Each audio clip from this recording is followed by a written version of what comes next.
सियावर रामचंद्र जी की जय। रामायण अरण्य कांड तृतीय सोपान मास परायण का 21वां विश्राम भाग 3। जब सती अनसुईया ने माता सीता से कहा कि हे सीता सुनो, तुम्हारा तो नाम ही लेकर स्त्रियां पतिव्रत धर्म का पालन करेंगी। तुम्हें तो श्री राम जी प्राणों के समान प्रिय हैं। यह पतिव्रत धर्म की कथा तो मैंने संसार के हित के लिए कही है। जानकी जी ने सुनकर परम सुख पाया और आदर पूर्वक उनके चरणों में अपना सिर झुकाया। तब कृपा के सागर श्री राम जी ने मुनि जी से कहा कि आज्ञा हो तो अब दूसरे वन में जाऊं। मुझ पर निरंतर कृपा करते रहिएगा और अपना सेवक जानकर स्नेह ने छोड़िएगा। धर्म धुरंधर प्रभु श्री राम जी के वचन सुनकर ज्ञानी मुनि प्रेम पूर्वक बोले, जासु कृपा अज शिव सनकादि, चहत सकल परमारथवादी। ते तुम है राम अय काम पियारे, दीन बंधु मृदु वचन उचारे। ब्रह्मा, शिव और सनकादि सभी परमार्थवादी तत्ववेत्ता जिनकी कृपा चाहते हैं, हे राम जी आप वही निष्काम पुरुषों के भी प्रिय और दीनों के बंधु भगवान हैं, जो इस प्रकार कोमल वचन बोल रहे हैं। अब मैंने ब्रह्मा, शिव और सनकादि सभी परमार्थवादी तत्ववेत्ता जिनकी कृपा चाहते हैं, हे राम जी आप वही निष्काम पुरुषों के भी प्रिय और दीनों के बंधु भगवान हैं, जो इस प्रकार कोमल वचन बोल रहे हैं। अब मैंने लक्ष्मी जी की चतुराई समझी, जिन्होंने सब देवताओं को छोड़कर आप ही को भजा। जिनके समान अत्यंत बड़ा और कोई नहीं है, उनका शील भला ऐसा क्यों नहीं होगा।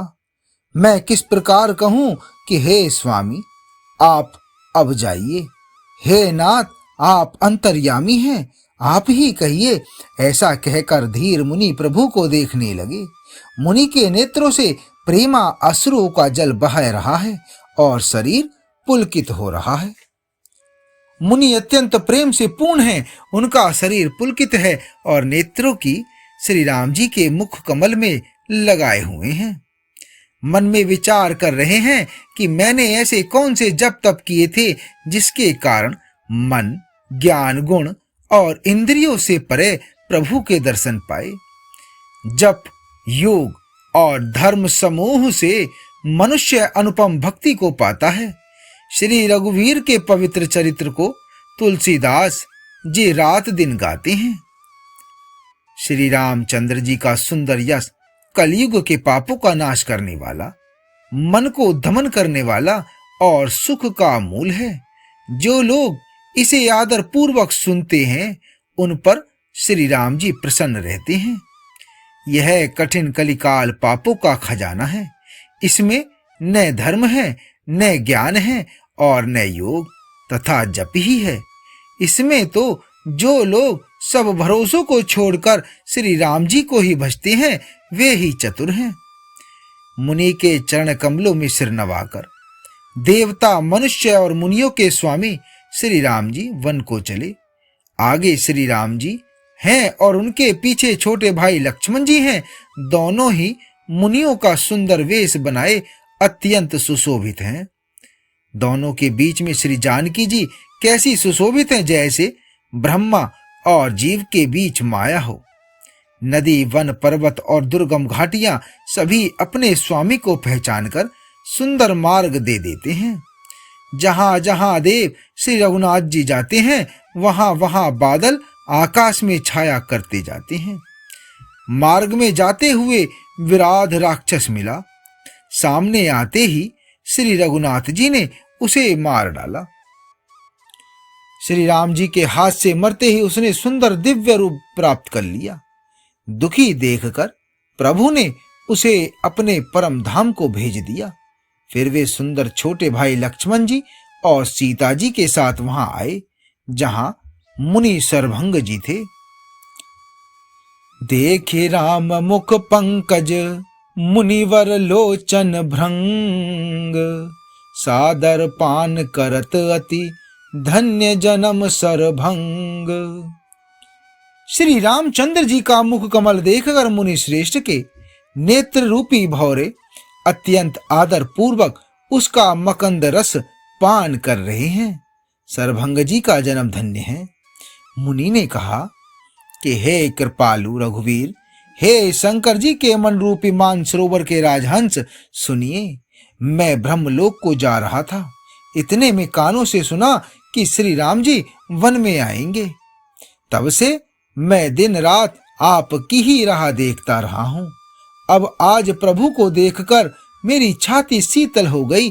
हे नाथ, मैं सब साधनों से हीन हूं। आपने अपना दीन सेवक जानकर मुझ पर कृपा की है। हे देव, यह कुछ मुझ पर आपका उपकार नहीं है। हे भक्त मनचोर, ऐसा करके आपने अपने प्राण की रक्षा की है। अब इस दीन के कल्याण के लिए तब तक यहाँ ठहरिए जब तक मैं शरीर छोड़कर आपसे आपके धाम में न मिलूं। योग, यज्ञ, जप, तप और जो कुछ व्रत आदि भी मुनि ने किया था, सब प्रभु को समर्पण करके बदले में भक्ति का वरदान ले लिया। इस प्रकार दुर्लभ भक्ति प्राप्त करके फिर चिता रचकर मुनि सरभंग जी हृदय से सब आसक्ति छोड़कर उस पर जा बैठे। हे नीले मेघ के समान श्याम शरीर वाले सगुण रूप श्री राम जी, सीता जी और छोटे भाई लक्ष्मण जी सहित प्रभु आप निरंतर मेरे हृदय में निवास कीजिए। ऐसा कहकर सरभंग जी ने योगाग्नि से अपने शरीर को जला डाला और श्री राम जी की कृपा से वे वैकुंठ को चले गए। मुनि भगवान में लीन इसलिए नहीं हुए कि उन्होंने पहले ही भेद भक्ति का वर ले लिया था। ऋषि समूह मुनि श्रेष्ठ सरभंग जी की यह दुर्लभ गति देखकर अपने हृदय में विशेष रूप से सुखी हुए। समस्त मुनि वृंद श्री राम जी की स्तुति कर रहे हैं और कह रहे हैं, शरणागत हितकारी, करुणाकंद, करुणा के मूल प्रभु की जय हो। फिर श्री रघुनाथ जी आगे वन में चले। श्रेष्ठ मुनियों के बहुत से समूह उनके साथ हो लिए। हड्डियों का ढेर देखकर श्री रघुनाथ जी को बड़ी दया आई। उन्होंने मुनियों से पूछा। मुनियों ने कहा कि हे स्वामी, आप सर्वदर्शी, सर्वज्ञ और अंतर्यामी, सबके हृदय की जानने वाले हैं। जानते हुए भी अनजान की तरह हमसे कैसे पूछ रहे हैं? राक्षसों के दलों ने सब मुनियों को खा डाला है। ये सब उन्हीं की हड्डियों के ढेर हैं। यह सुनते ही श्री रघुवीर के नेत्रों में जल छा गया। उनकी आंखों में करुणा के आंसू भर आए। निश्चिरहीन करऊं मही, भुज उठाई पन कीन है। सकल मुनि नह के आश्रम नहीं, जाई जाए सुख दीन है। अर्थात प्रभु श्री राम जी ने भुजा उठाकर प्रण किया कि मैं पृथ्वी को राक्षसों से रहित कर दूंगा। फिर समस्त मुनियों के आश्रमों में जा जाकर उनको दर्शन एवं संभाषण का सुख दिया। मुनि अगस्त्य जी के एक सुतीक्ष्ण नामक सुजान ज्ञानी शिष्य थे। उनकी भगवान में प्रीति थी। वे मन, वचन और कर्म से श्री राम जी के चरणों के सेवक थे।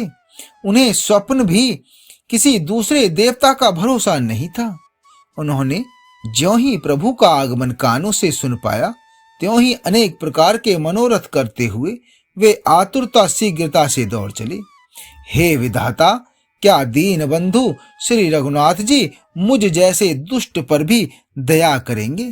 क्या स्वामी श्री राम जी छोटे भाई लक्ष्मण जी सहित मुझसे अपने सेवक की तरह मिलेंगे?